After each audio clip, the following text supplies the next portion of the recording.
आत्मा की खोज, अनंत शक्ति, आनंद और शांति, ईश्वरीय भक्ति के लिए जुड़े रहें हमारे चैनल से। आपका अपना चैनल गुरु अशोक तिवारी, लाइक और सब्सक्राइब करना ना भूलें। धन्यवाद। जय माता की, जय परशुराम। श्री गणेशाय नमः। प्रिय बंधुओं, क्या हुआ कि एक समय राजा विराट के यहाँ सभा लगी हुई थी। पांडव लोग उसमें विराजमान थे और विषय चल रहा था कि अब आगे की रणनीति किस प्रकार की बनाई जाए, क्योंकि युद्ध तो ऐसा लगता है कि निश्चित होगा ही।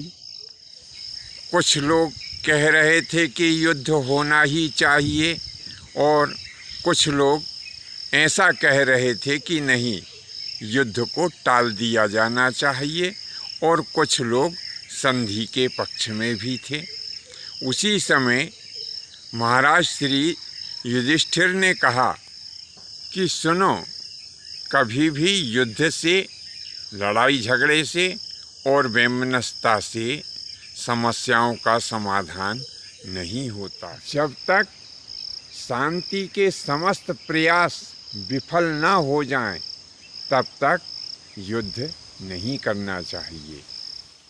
धर्मराज युधिष्ठिर ने कहा कि अब आगे हमें कैसी रणनीति बनाना चाहिए, इसके बारे में सभी उपस्थित सदस्य अपना अपना विचार रखें। सर्वप्रथम यहाँ पर मैं युधिष्ठिर अपने विचारों को प्रस्तुत कर रहा हूँ। मैं चाहता हूँ कि हमारी तरफ से भगवान श्री कृष्णचंद्र जी महाराज शांति दूत बन कर के जाएं और सर्वप्रथम वहाँ पर हमारी तरफ से संधि का प्रस्ताव रखें। ऐसा करने से सभी पांडव भाइयों के मन में दुर्योधन के प्रति कोई भी बैर भाव शेष नहीं रहेगा। ऐसा करने से हम पांचों भाई जो पांडव कहे जाते हैं और हमारे ताऊ के सुपुत्र जो कि कौरव के नाम से जाने जाते हैं, ये सब अपने अपने राज्यों में आनंद के साथ में अपना जीवन यापन करेंगे। यह मैंने अपना विचार रखा है। बाकी और सभी उपस्थित सभासद और मेरे जो अन्य भाई हैं, वे अपने अपने विचार रखने के लिए यहाँ पर स्वतंत्र हैं।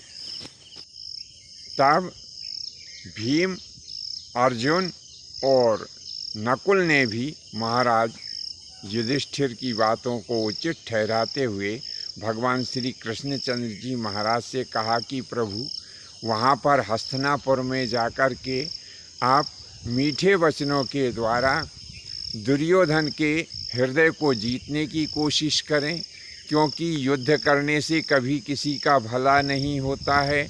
हम चाहते हैं कि बिना युद्ध किए ही वह दुष्ट दुर्योधन हमारे राज्य को वापस कर दे।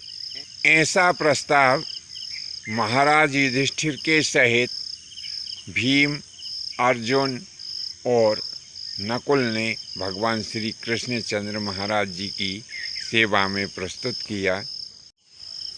तब भगवान श्री कृष्णचंद्र जी महाराज कहने लगे कि बहुत अच्छा, परंतु अभी यह जो विचार आपने मुझे बताया है, यह केवल तुम 3 भाइयों का विचार है। बाकी अभी तुम्हारे परिवार में और भी जो सदस्य हैं, जो तुम्हारे इष्ट मित्र हैं, जो तुम्हें चाहते हैं, उनके भी विचार मुझे जानने हैं। इसीलिए अब मैं यहाँ से जाकर के माता कुंती और द्रौपदी से भी मिलता हूँ और उनके विचार भी जानता हूँ कि उनके क्या विचार है। ऐसा कहकर के भगवान श्री कृष्णचंद्र जी महाराज वहाँ से कुंती से मिलने के लिए प्रस्थान कर गए। बंधुओं, आज के लिए बस इतना ही। शेष अगले भाग में नए विषय के साथ में आपकी सेवा में उपस्थित होंगे। आज्ञा दीजिए। धन्यवाद। जय माता की, जय परशुराम जी की।